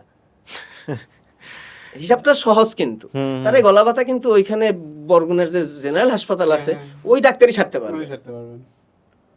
এইটা আসলে পেশেন্ট পার্টিরা বুঝি না। তার ওই গলা ব্যথার জন্য এখন সে এই আসবে। আবার দেখো নেগেটিভিটা কোথায় আসবে, স্যারের কাছে আসবে, স্যার তো এখন নর্মাল জিনিস ভাববে না। অবশ্যই স্যার অবশ্যই ভাববে এই পেশেন্টটা অনেক জায়গায় দেখায় আসছে, স্বাভাবিক, তার ঠিক হয় নাই, তো তাকে আমি একটু হাই লেভেলের ট্রিটমেন্টে যাই। এবং যখনই হাই লেভেলের ট্রিটমেন্টে যাবে, ওর খরচ হবে 20 থেকে 25,000 টাকা ন্যূনতম। তখন ও গালাগালি শুরু করবে, এই তুই আমারে কি সাজেস্ট করলি? আমি তো ওই সাজেস্ট করতে চাই নাই। তো নর্মাল একটা অ্যান্টিবায়োটিক খাইলেই হয়ে যেত, অ্যান্টিহিস্টামিন খাইলেই হয়ে যেত। অ্যান্টিহিস্টামিন সর্বোচ্চ একটা অ্যান্টিবায়োটিক, আমিও দিতে পারি, বাস্তব কথা। আমি কিন্তু মেডিসিনের না, তাও আমি দিতে পারি। নর্মাল পড়াশোনা, এটা না ঠিক হলে তারপরে হলো হিসাবটা আলাদা। তো এই কারণেই তো দুর্নামগুলো হয়। যখনই 25,000 টাকা খরচ করে যাবে, তখন ও বেটা আমারও গাইলাবে, আবার ওই ডাক্তারকেও গাইলাবে। কিন্তু স্যার তো ভুল ভাবে নাই যে তোমার এটা ঠিক হয় নাই বলেই মনে হয় তুমি আসছো, সম্ভব না। ও সিরিয়াল পাবে 3-4 দিন পরে, তা অবশ্যই ওখানেই যাবে। এই প্রোটোকলটা আসলে পেশেন্ট এন্ড থেকে আসা উচিত, চেঞ্জটা ওখান থেকে আসা উচিত। সব ডাক্তারই তো এমবিবিএস পাশ করেই বের হয়েছে। তো কিছু কিছু রোগ আসলে তাদেরকে যাওয়া উচিত। 90% পড়াশোনা আমার কাছে কেন জানি মনে হয় ওখানে হয়ে গেছে। একই, তুমি কি পা চেঞ্জ করতে পারবা? বাস্তব কথা, পায়ের যা পড়াশোনা এমবিবিএস পড়ছে ওইটা নিয়েই তো এফসিবিএস এ পড়বে, ওইটা নিয়েই তো এমডি তে পড়বে। লাস্টে দেখবে এমবিবিএস পাশ করার পর ডিগ্রিগুলো কিন্তু ফটফট করে লাগে যায়, দেখো 5-6টা ডিগ্রি একবারে হয়ে যায়। একই পড়াশোনা দিয়ে একই এক্সাম, একটাতে ভাইভা এক্সাম, একটাতে অসফি এক্সাম, আর একটাতে রিটেন এক্সাম। এই পার্থক্য, পড়া তো আলাদা না, নাক কি চেঞ্জ করতে পারবা? এই হলো হিসাবটা এই জায়গায়। ভাই প্রমোশনের ব্যাপারটা থেকে একটা রিসেন্ট মাথায় আসতেছে। রিসেন্টলি একজন ডিজি সাহেবের সাথে এই যে ভাইরাল যেটা হলো, আচ্ছা এটা একটু আপনি যদি বলতেন যে আপনার টেকটা কি, খুব শুনতে আগ্রহী। আচ্ছা, উভয় অপরাধী, কারো ক্ষেত্রে কম, কারো ক্ষেত্রে একটু বেশি। এখন সম্মানিত ডিজি স্যার, তার উপরে আমাদের ওই যে কি যেন নাম, বর্মন স্যারের একটা ক্ষোভ ছিল, পার্সোনালি ক্ষোভ, যে তার প্রমোশন হচ্ছে না 14 বছর ধরে। এটা কিন্তু আর একটা নেগেটিভ জায়গা। এই যে আমিও দেখছি, আমার অনেক আপু আছে, একটা সিনিয়র আপু, উনি অনেক বছর ধরে, ওনার হাজবেন্ড হলো লীগের আমলে ভালো নেতা ছিল, ওনার প্রমোশন হয়ে গেছে, আপু কিছুই করতো না, আপুর প্রমোশনই হয় নাই, পরবর্তীতে বিয়ে হয়েছে। তো ফ্যাক্টটা দেখো, একই ব্যাচ, একই ডিগ্রি, কিন্তু একজনের প্রমোশন হয়ে গেছে, একজনের হয় নাই। এই যে লবিং টবিং এসবের কারণে এগুলো এখনো চলতেছে আসলে। তো ওনার ওই রকম 14 বছর ধরে সে কোনো প্রমোশন পাচ্ছে না, 1 নাম্বার। 2 নাম্বার, হ্যাঁ, একই কনসালটেন্ট পদেই আছে, তার এখন প্রফেসর হয়ে যাওয়ার কথা, সিরিয়ালটা এভাবেই যায়, কনসালটেন্ট, তারপরে অ্যাসিস্ট্যান্ট প্রফেসর, তারপরে অ্যাসোসিয়েট, তারপরে প্রফেসর, উনি কিছুই হয় নাই। 2 নাম্বার যেটা, উনি ট্রেনিং এ আসছিল মনে হয় ঢাকায়, তো ওই ডিজি স্যারের যাওয়ার কথা ছিল 3 দিন, এবং এটা ওই আমিও দেখছি ভিডিওটা, ওখানে স্যার বলছে যে আপনার তো 2 দিন আসার কথা ছিল, আসেন নাই। এটাও ফ্যাক্ট। আমাদের উপরের লেভেলের, উপরের মহলের পরিচালকদের এই জায়গাটায় ল্যাকিংস আছে। হ্যাঁ, আবার আরও একটা জিনিস আছে ডিজি স্যারের অপরাধী, আগে বলতেছি, যে আমরা সবসময় উপরে থাকলে নিচেদেরকে অধীনস্থ মনে করি, যে আমি যা বলবো তাই জি স্যার করতে থাকবে। এখন সবাই তো সবসময় জি স্যার করতে পারে না। এখন আমি মাঝে মধ্যে দেখে পোস্ট দিই যে আমি কাউকে স্যার বলার, আমার টিচার ছাড়া, আমার উপদেষ্টা কারো আমার স্যার বলার ইচ্ছা নাই, পার বলার আমার কোনো দরকারও নেই। এটা যার যার পার্সোনালিটি করে, যে আমি তাকে তেলাবো, এটাকে আমি ডাইরেক্ট বলি, আমি তাকে তেলাবো নাকি তেলাবো না, হ্যাঁ, এটা আমার উপরে ডিপেন্ড করে। এখন স্যার চাচ্ছে আমার নিচে এরকম প্রশ্ন কেন তুলবে, আমি যাই নাই, কি হয়েছে। আরো একটা ফ্যাক্ট, যে এই যে পেশেন্ট পার্টি সবসময় আমাদেরকে দোষারোপ করে, একটা হসপিটালের সব বিল নাকি আমরা ডাক্তাররাই খাই। ভাই, ওই যে হসপিটালে সাপ্লাই নেই, সরকার থেকে সাপ্লাই পায় না, একটা ডাক্তার কি করবে? এই যে সে যেখানে জব করে ওখানে অনেক কিছু সাপ্লাই নেই, শিশু ওয়ার্ডের মনে হয় ডাক্তার স্যার, তো ওইখানে যদি অনেক কিছু সাপ্লাই না থাকে তাহলে ট্রিটমেন্টটা কি দেবে? তুমি চিন্তা করো, একটা অপারেশনের জন্য অপারেশন টেবিল লাগবে, অপারেশন টেবিল নেই, অপারেশন করবে কোথায়? সোফায়। তো এইগুলো তো আমাদের উপর থেকে আসতে হবে। এরকম কিছু ব্যাপার নিয়ে আসলে স্যার ক্ষোভে ছিল, 1 নাম্বার। আর এবার ওই স্যারেরও আসলে দোষ ছিল কোথায়, যে যাই হোক না কেন একদম ঊর্ধ্বতন তার, সে যেহেতু চাকরিরত, আমি কেন স্যার বলবো না, কারণ আমি চাকরিরত না তার আন্ডারে, কিন্তু আমার আন্ডারে যদি চাকরিরত থাকে, 2 BCS মনে হয় কম, তার অবশ্যই আরো নম্রভাবে কথা বলা উচিত ছিল, তাহলেই মনে করো মিটমাট হয়ে যায় তো ঝামেলাটা। তো যা হয়েছে এগুলো নর্মাল, এগুলা কাহিনী প্রায় ভাইরাল হয়। হ্যাঁ, তা আমরা মনে রাখবো যে সবসময় সবাই যাতে তার দিক থেকেই আর কি সহানুভূতিশীল হয়, তাহলে ঠিক থাকবে। হ্যাঁ, 2টা প্রশ্ন করবো, 2টা একটার সাথে জড়িত। প্রথমত, মানে একটা সিনারিও মনে করেন, আমার ঢাকার বাইরে এমন একটা মেডিকেলে চান্স হয়েছে, যে মেডিকেলটাকে বলা হয় প্রথম তালাকা হয়ে গেছে, সে যে কোনো, আমি নাম বলতেছি না, যে কোনো একটা জায়গা। এই ক্ষেত্রে কি ভাই আমার যদি সামর্থ্য থাকে, should I go for private medical? যদি প্রাইভেট মেডিকেলে যাই, এটার কারণ কি ভাই? ওই মেডিকেলের ফ্যাসিলিটিস কম আছে, নাকি ওখান থেকে ভ্যালু কম আছে? ভাই পুরো জিনিসটা একটু যদি ডেসক্রাইব করতেন, এটা স্টুডেন্টরা অনেক প্রশ্ন করে। হ্যাঁ, এটা খাবেও। আচ্ছা, সরকারি মেডিকেলে চান্স পাওয়ার পরেও প্রাইভেট মেডিকেলে আসবে কিনা, এক্ষেত্রে তোমার প্রাইভেট মেডিকেল চুজ করতে হবে। আমি ডাইরেক্ট এই পাবলিকলি বলতেছি সবাইকে, পাবলিকের জন্যই একবারে, যে তুমি কয়েকটা মেডিকেল শুধু চুজ করতে পারো। এই মেডিকেলগুলোর নামও আমি বলে দেবো, সমস্যা নেই। মানে এখন বলতেও পারো যে ভাই টাকা খাইছেন, না এখন টাকা পয়সা দেয় না ভাই, এই ভিডিও দেখার পরে যদি দেয় আমি তোমাদেরকে জানাবো তাহলে। হ্যাঁ, 1 নাম্বার হলো, এই মেডিকেলগুলো আমি চুজ করতেছি, এদের পেশেন্ট কত আছে কেমন আছে তার উপরে, পেশেন্ট ছাড়া আসলে ডাক্তার হওয়া যায় না, টাফ। আচ্ছা 2 নাম্বার যেটা এদের ম্যানেজমেন্টটা কেমন, আর এদের স্থায়িত্বকাল কতদিন, এর উপরে ডিপেন্ড করে। নাম্বার 1 তুমি বাংলাদেশ মেডিকেল চুজ করতে পারো যদি তোমার অনেক টাকা থাকে। 2 নাম্বার বারডেম, 2 নাম্বার না, এগুলো আসলে সেম কোয়ালিটি। 3 নাম্বার হলি ফ্যামিলি, হ্যাঁ হলি ফ্যামিলি মেডিকেল। তারপরে হলো উত্তরা আধুনিক মেডিকেল, এটা ভালো। জহুরুল ইসলাম মেডিকেল কলেজ বাজিতপুরে, এটা একটা। ন্যাশনাল মেডিকেল কলেজ আগে ভালো ছিল না, এখন মোটামুটি ভালোই এবং অনেক পুরাতন, সলিমুল্লাহ মেডিকেলের সামনে।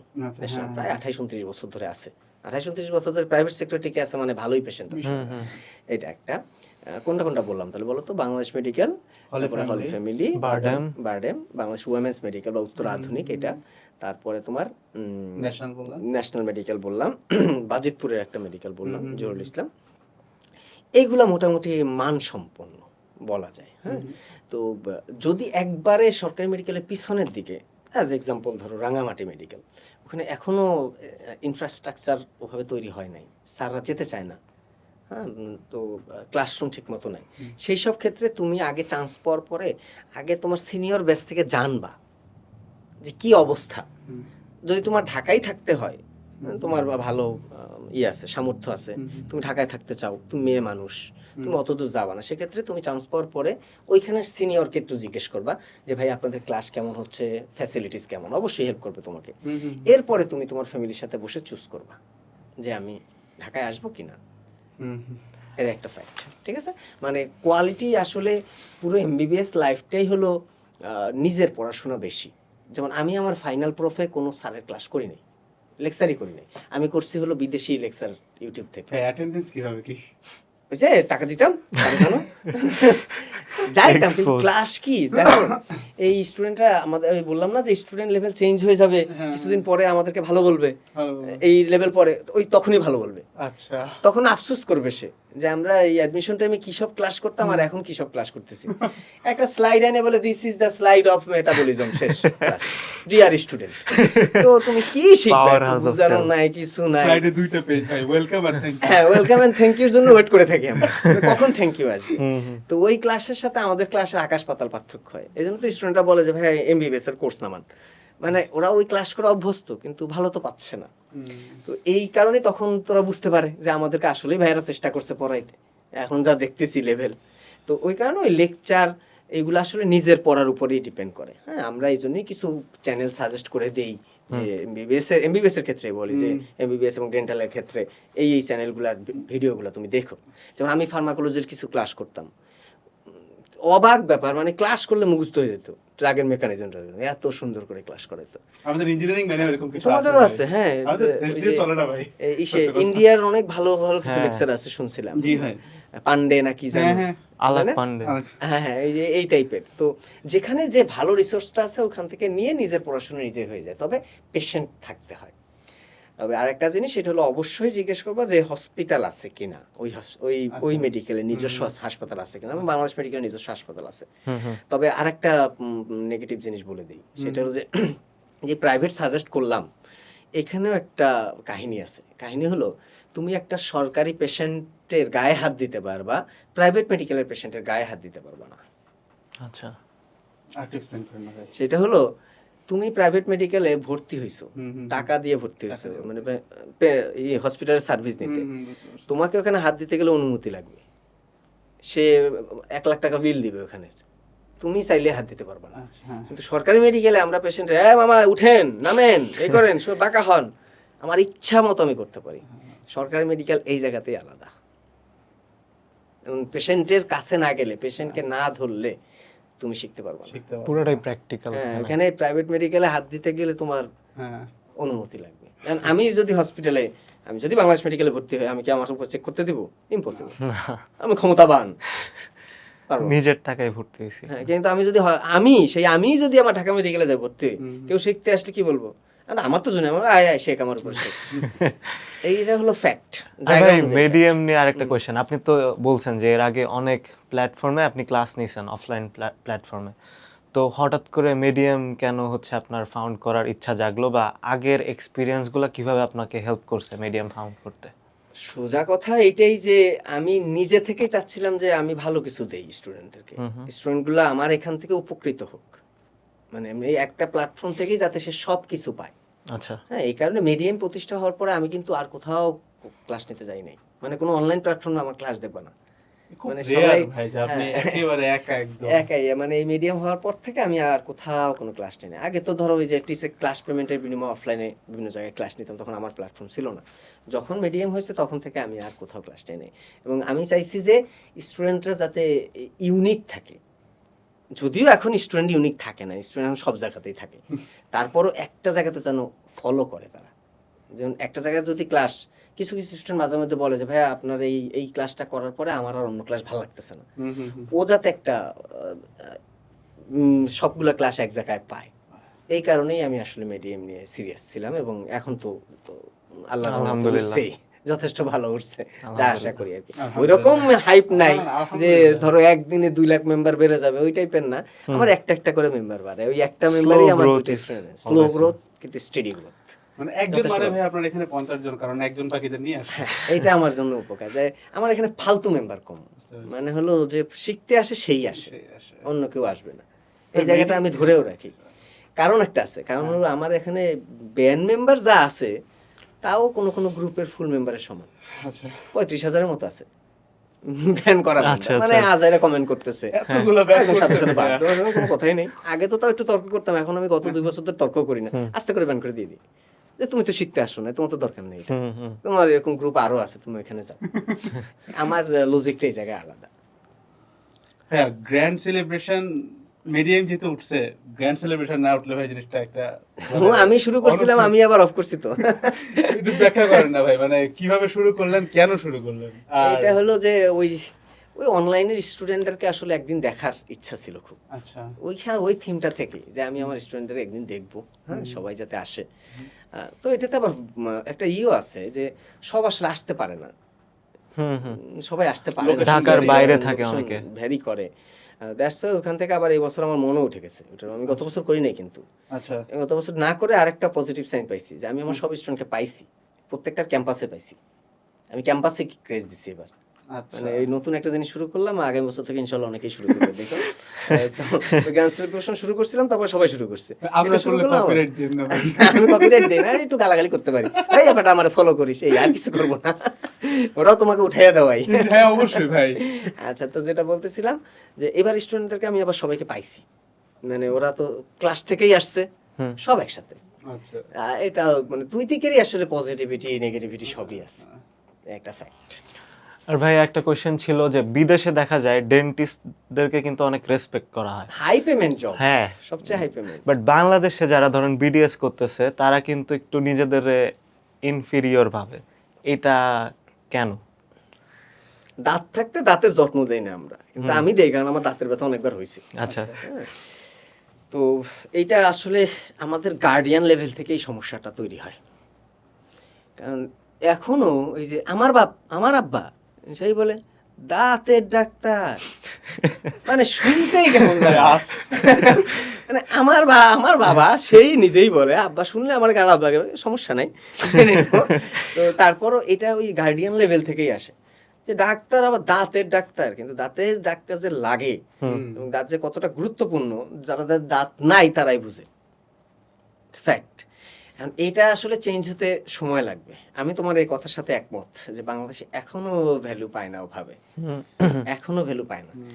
আর ডেন্টিস্টদের আমি একটা জিনিস বলেই দিই, আমি সেদিন ওই যে ঢাকা ডেন্টালে গতবার চান্স পাওয়া সবগুলো ডাকছিলাম, মানে আমার এখান থেকে যারা কত 37 জনের মতো আসছিল ডিডিসি থেকে, তো ওদেরকে বলেই দিছিলাম যে এখন থেকেই নিজে যাতে একটা চেম্বার দিতে পারিস সেই অ্যাসেটটা তৈরি কর।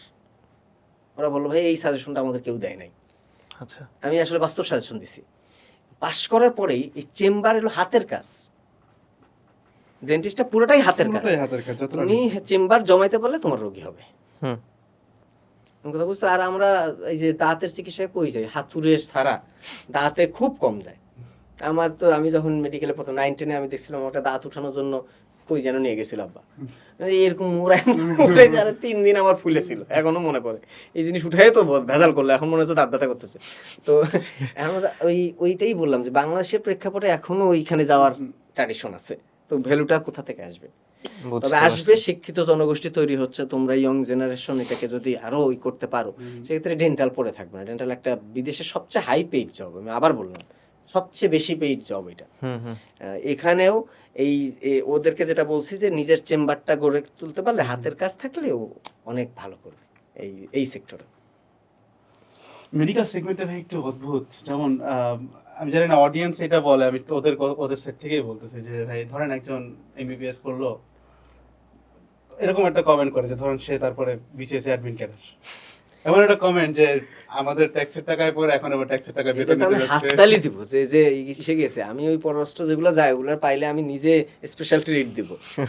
কারণ হলো ও এটা কেন জন্মাইছে, আমরা কিন্তু প্রত্যেকেই ডাক্তারে যখন আসছি এমবিবিএস পাশ করে বের হয়েছি, তার মানে আমি ডাক্তার হব? অবশ্যই 100%, এটাই চিন্তা। 100%। তোমরা মনে হয় এটা জানো না, আমি কোথাও বলিও নাই, আমার ইচ্ছা ছিল কিন্তু পুলিশ হওয়ার। মানে এত রাগ উঠছিল, আমি কিন্তু এই তোমাদের আন্দোলনে ছিলাম, এটা জানো মনে হয় ভালো। 24-এর আন্দোলনে যথেষ্ট লুকায় থাকলেও যথেষ্ট কাজ করছি। লুকায় থাকা মানে আমার বৈষম্যবিরোধী আন্দোলনের নেতা এই পরিচয় আমার ভালো লাগে না, কিন্তু আমি করছি। তো আমি গত সরকারের আমলে আসলে দেখছি যে অবহেলাটা কেমন, এই থেকেই আসছি। আমার স্টুডেন্টও মারা গেছিল 2 জন ওই আন্দোলনে। এই সবকিছু মিলাই আসলে আন্দোলনে অ্যাক্টিভ ছিলাম, খুবই অ্যাক্টিভ ছিলাম। ফাহাসারকে যেদিনকে অ্যাটাক করে ওই দিন আমাকেও খুঁজছে, বাসায় গেছিল, আমি ছিলাম না বেসিক একটুর জন্য। আমি তখন গাড়ি নিয়ে ওই যে গাড়ির একটা কাজ করাতে গেছিলাম, তোমার পুরান ঢাকায় ওই যে গাড়ির ওয়ার্কশপগুলো আছে না, ওই জায়গায় ধোলাইখাল গেছিলাম আমি খুঁজতে একটা জিনিস। তো তখন আমাকে দারোয়ান বলছে যে খুঁজতে আসছিল, মানে ফোন দিয়ে তোমার ভাবি বলে দিছে। তো এইখান থেকে বেঁচে গেছি আর কি। ওই দিনই আমি একটু সরে পড়ছিলাম, তারপরে অনলাইন অ্যাক্টিভিটিটা কন্টিনিউ রাখছি। তো ওইগুলা পুরাতন কথা। যেটা ইম্পর্টেন্ট সেটা হলো আমারও ইচ্ছা ছিল আমি পুলিশ হবো। দেখছি যে অত্যাচার কেমনে করে, আমি পুলিশ হয়ে আমি অত্যাচার করবো। আমি আবার এই জিনিসটা করি, যে যেমন তার সাথে আমি তেমন। আমার এই ক্যারেক্টার কেউ চেঞ্জ করতে পারে না এখন পর্যন্ত। মানে স্টুডেন্ট কমে যাবে দেখে ওরে একটা বেয়াদবের আমি কিছু বলবো না, এরকম আমি না। আমি ওরে শিক্ষা দিয়েই ছাড়বো। এটা অনলাইন টিচাররা কিন্তু করে না, এটা আমার মধ্যে রেয়ার কোয়ালিটি ভাই, আমি স্বীকারই করলাম। যে তুমি আমার সাথে বেয়াদবি করবা কেন? তুমি স্টুডেন্ট মানুষ, তুমি বেয়াদবি করতে পারবো না। তুমি আমার এই সাথে বেয়াদবি করছো, আমি তোমার শিক্ষা দিয়ে গেছি, এই শিক্ষা যাতে তোমার থাকে। তুমি আমার নেগেটিভিটি বলে পারো, সমস্যা নাই। আমার রিজিক আল্লাহর হাতে, তোমার থেকে কমবে না। কিন্তু একটা বেয়াদবিরে তো শিক্ষা দিলাম, এই বেয়াদবি তুমি যাতে আরেকজন টিচারের সাথে যায় না করো, এই কারণে আমি শিক্ষাটা দিই। কারণ একজন অন্তত শিক্ষা দেওয়া উচিত, আমার থিম এটা। তো যেটা বলতেছিলাম যে অ্যাডমিন ক্যাডারে আসতেছে এই কারণেই যে তারা আসলে পরিস্থিতি দেখতেছে যে ক্যাডার বৈষম্য খুবই একটা খারাপ জিনিস বাংলাদেশে। তুমি একজন ক্যাডার আর একজন ডাক্তার একই কিন্তু পদবি, মানে একজন ম্যাজিস্ট্রেট একজন ডাক্তার সেম, কিন্তু বাঙালি কি করবে? দুইটা আলাদা, পিছে পিছে দৌড়াবে, স্যার স্যার স্যার স্যার। ডাক্তার যে তোর বড় স্যার সে তো বুঝবে না। তো ও যখন একটা স্টুডেন্ট লাইফে যদি এই জিনিসটা নিজের চোখে দেখে, তাহলে সে এই সুযোগ মিস করবে কেন? আর আমি একটা জিনিস বলি, এটা গর্ব করা আর যাই করা, এই সরকারি মেডিকেলের ডিএমসি বা এসএসএমসি এরা যদি, বা বুয়েটও আসছে কিন্তু প্রশাসনে প্রচুর, এরা যদি এই যে ক্যাডার দখল নেয়, পররাষ্ট্র একটাও পাবা না বাইরে, সিরিয়াসলি যদি দেয়। কারণ চিন্তা করো, মেধাবী কই, ওদের মেধা কম, তাহলে ওর 1 বছর সময় দিলে ওর জিকে সব মুখস্থ হয়ে যাবে। অবশ্যই ভাই, আমরা 8 পেজের ইন্টিগ্রেশন মুখস্থ করি। তাহলে একটা চিন্তা করো যে এরা এই যে একটু ট্র্যাডিশন শুরু হয়েছে, প্রশাসন চলে যাচ্ছে কিন্তু, ম্যাজিস্ট্রেট বলো পুলিশ বলো ফার্স্ট সেকেন্ড সব সময় আমরা দেখি, পরেও আছে কিন্তু পরেগুলো নিউজে আসে না। কিন্তু ফার্স্ট সেকেন্ড তুমি দেখতেছোই চোখের সামনে যে ডাক্তার ইঞ্জিনিয়ার নিয়ে যাচ্ছে। তো এটা আমি চাচ্ছি না, আমি চাচ্ছি যে একটা এমবিবিএস পড়ার পরে যে এই যে ডাক্তার হয়, এর মেধাটা ডাক্তারিতে থাকুক। এটা দাবি হলো সরকারের কাছে, এই বেটারা ক্যাডার বৈষম্যটা দূর করুক। তাহলে যারা যেদিকে টেকনিক্যাল ক্যাডার তারা টেকনিক্যালেই থাকবে, তারা এখানে আসবে না।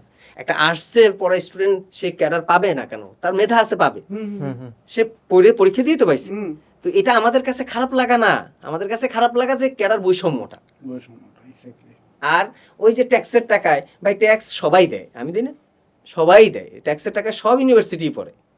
একটা যারা ট্যাক্সের টাকায় ডাইরেক্ট মেডিকেল আর ইঞ্জিনিয়ার পড়তেছে, এদেরকে আমি বলবো শুধু একটু ঘাইটে এগ্রি ভার্সিটির বাজেটটা একটু দেখতে, তাহলেই হবে।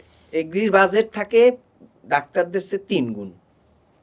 তো সবাই পড়ে, কিন্তু তার সুযোগ আছে, সে কাজে লাগাচ্ছে। এখন তাহলে সরকারের নির্দেশ দিক যে প্রশাসন ক্যাডারে যেতে পারবে না, এরা পারবে না, জেনারেল ওয়ার্ডটার মিনিং জানতে হবে। জেনারেল মানে সবার জন্য জেনারেল। এইটা যদি মিনিং জানে তাহলে আর প্রশ্ন কেউ তুলবে না। ওর মেধা আছে ও চলে যাবে। আরো যদি রাখছে, তাই আমি বলেই দিলাম, আরো যদি রাগ এরকম করে সব প্রশাসনই নিয়ে নিবে, ডাক্তার ইঞ্জিনিয়ার, লিখে রাখো। না, ভাইয়ার কথা শুনলেই বোঝা যায় যে ভাইয়া স্টুডেন্টদের ব্যাপারে অনেক কেয়ার করে, লাইক একদম আইডিওলজি থেকে শুরু করে প্রফেশনাল লাইফ পর্যন্ত। অ্যান্ড আমি হচ্ছে ওই যে একটু আগে যে ভাইয়া রিপ্লাই দিচ্ছিলেন আপনার স্টুডেন্টদেরকে, অ্যান্ড এটা হচ্ছে আপনি আগেও বলছেন যে আপনি পার্সোনালি রিপ্লাই দেন। এখন আপনার কাছে কোয়েশ্চেন হচ্ছে এই জিনিসটা আপনি কিভাবে মেনটেন করেন, যেহেতু আপনার দেখা যায় হাজার হাজার স্টুডেন্ট, লাইক আমাদের দেখা যায় ভাই 500 স্টুডেন্ট একদিন মেসেজ দিচ্ছে, আমাদের লোক রাখতে হইতেছে, এটা আপনি কেমনে সামাল দেন ভাই? এই জায়গাটা একদিনে তৈরি হয়নি। আমার স্টুডেন্ট লেভেলটা এখন জানে যে কোন মেসেজটা ভাইকে দিতে পারবো আর কোনটা ভাইকে দেওয়া যাবে না। আমাকে মেসেজ দিয়ে কেউ বলবে না ভাই ভালো আছেন, তাহলে ও জানে যে ও ইচ্ছা মতো গাল খাবে। ও সালাম দেওয়ার পরে আমি প্রত্যেকটা সালামের উত্তর নেই, কিন্তু আমি এটা টাইপ করি না, আমি ওয়ালাইকুম আসসালাম বলে ফেলি মুখে। এটা অনেকেই বলে ভাই আপনি সালাম, আমি সালামের উত্তর নেই। আমি একজন মুসলিম, সালামের উত্তর নিলে আমার স্বভাবও হয়। ও আমার কথা হলো যে তুমি যেটা বলে ফেলবে সেটা বলে দাও, মানে যা তোমার যেটা কথা। ও সালাম দেয়, আমি ওয়েট করি ভাই কেমন আছেন সব মেসেজের পরে ওর প্রশ্নটা যখন আসে, যদি আমি দেখি এটা রিপ্লাই যোগ্য, আমি প্রত্যেকটা মেসেজই দেখি, আমার গালি দিলেও আমি দেখি, হ্যাঁ রিপ্লাই দেই না। ও আমি দেখে যদি দেখি এটা রিপ্লাই যোগ্য, হ্যাঁ ওটা এটা আমারই রিপ্লাই দিতে হবে, তাহলে আমি দিই। এবং স্টুডেন্ট এন্ড এটা ফিক্সড হয়ে গেছে যে এই মেসেজটা ভাইকে দেওয়া যাবে। এটা আমার জন্য একটু ভালো হয়েছে। ধরো ডেইলি আমি স্টুডেন্ট মেসেজ পাই কত 30 থেকে 40টা, এর বেশি পাবো না। তবে মাথা খারাপ হয়ে যায় যে কোনো রেজাল্টের পরে, তখন আর আমার খুঁজে পাওয়া যায় না, আমার 400-500 মেসেজ চলে আসে। আর একটা হলো ওই যে নতুন 400 তো কমে বললাম, তখন আবার রাগ করে স্টুডেন্টরা, দেখতে দেরি হয় যে ভাইয়া মেসেজ দিলাম রেজাল্ট ভাইয়া আপনি দেখলেন না, আমি হতাশ। কিন্তু দেখা তোর তো আরো আগে অনেক মেসেজ দিয়ে রাখছে। আর এক সময় হয় যখন নতুন একটা ব্যাচ নামে, ওই সময় অবশ্য মধুর মেসেজ, ভর্তি হবো বিকাশ নাম্বার দেন। যদি এখন প্রসেস আছে ভর্তি হওয়ার, শিয়ালরা ভর্তি নাই, আমি তখন নেই না। তারপরও স্টুডেন্টরা আমার কাছে ভর্তি হয় মাঝে মধ্যে, তখন একটু প্রেশার থাকে। এমনিতে ধরো পড়ালেখার টাইমে আমি মেসেঞ্জার গ্রুপগুলোতে সময় দিই, ওখানে তো সব স্টুডেন্টরাই থাকে, ওইখানে প্রশ্ন করে। আর আমি আগেই বলছি আমার স্টুডেন্টরা সব হেল্পফুল, তো ওরাই উত্তর দিয়ে দেয়, যে কয়টা পড়ে থাকে আমি দিয়ে দিই। ওটা পার্সোনাল পর্যন্ত আশা লাগে না ওই পর্যন্ত। আর খুচরা লাভ করতে আসে না স্টুডেন্টরা, এখন জানে যে ভাইয়া এরা উল্টাপাল্টা কথা বলবে, এই জন্য আর ওই খুচরা লাভ আসে না। আমরা অনেক টাইম খাইতেছি ভাই, আমি লাস্ট একটা প্রশ্ন দিয়ে আমি শেষ করব, সরি এত টাইম খাওয়ার জন্য। হ্যাঁ সমস্যা নাই, বলো ভাই। সেটা হচ্ছে ভাই, আমার কাছে মনে হয় যে অপু ভাইয়ের এডটেক সেগমেন্ট না খালি ধরেন এডটেক সেগমেন্ট, আমি আপাতত আজকে এটাই বলতেছি, আপনার যে ওয়েটটা আছে, একটা ইনফ্লুয়েন্স আছে, এটা ভাই আসলে কিভাবে আপনি মেনটেন করেন, কিভাবে? মানে আমি আরো এক্সপ্লেইন করতে পারবো জিনিসটা আমি কি আসলে কি বুঝাইছি, যে ধরেন একটা ট্রেইলার অনেক বড় সড়ো প্রমোশন করে একটা কোর্স লঞ্চ করা ভার্সেস অপু ভাই হয়তো বা জাস্ট একটু পোস্ট দিয়ে জানাই দিছে যে আমার আমি তো তাই করি। আপনি তাই করতেছেন। এবং খালি অতটুকুই না ভাই, ধরেন আমরা অনেক জুনিয়র পাবলিক আছে যারা আপনার কাছে আসে পরামর্শের জন্য, আমরা নিজেরা আপনার কাছে পরামর্শের জন্যই গেছিলাম। ওয়েট অ্যান্ড ইনফ্লুয়েন্সটা ভাই আপনি কিভাবে ধরে রাখেন, মেনটেন করেন কিভাবে? তার সাথে আবার ওই যে পোলাপানার কন্ট্রোভার্সি থাকে, ছোটখাটো দু একটা করে বাড়ি করার ট্রাই করে, কিভাবে ভাই, how do you do this? এটা দিয়ে শেষ করবো। এখন এইটা হলো যে একটা জিনিস, যে আমি ম্যাক্সিমামই সিনিয়র এই লাইনে যাদের চিনো আর কি, হ্যাঁ এটা একটা ফ্যাক্ট। আর একটা জিনিস সেটা হলো যে আমার কথার কোনোদিন নড়বড় হয় নাই। এটা কেউ বলতে পারবে না যে ভাইয়া এটা বলছে এটা হয় নাই বা এটা করে নাই, এরকম হয় নাই। মানে ধরো আমি কথা দিলে ওই কথাটা রাখার ট্রাই করি, সেই স্টুডেন্ট হোক, তোমরা হও, বা যে কেউই হোক, যে কোনো টিচারই হোক। এটা আমি মনে করি যে মনে হয় অনেক বড় কিছু। যেমন এই যে বললামই যে তোমাদের ভাইয়া কিন্তু টাকা পাঠাচ্ছে, ভাই টাকা পাঠার কোনো ডকুমেন্ট নেই।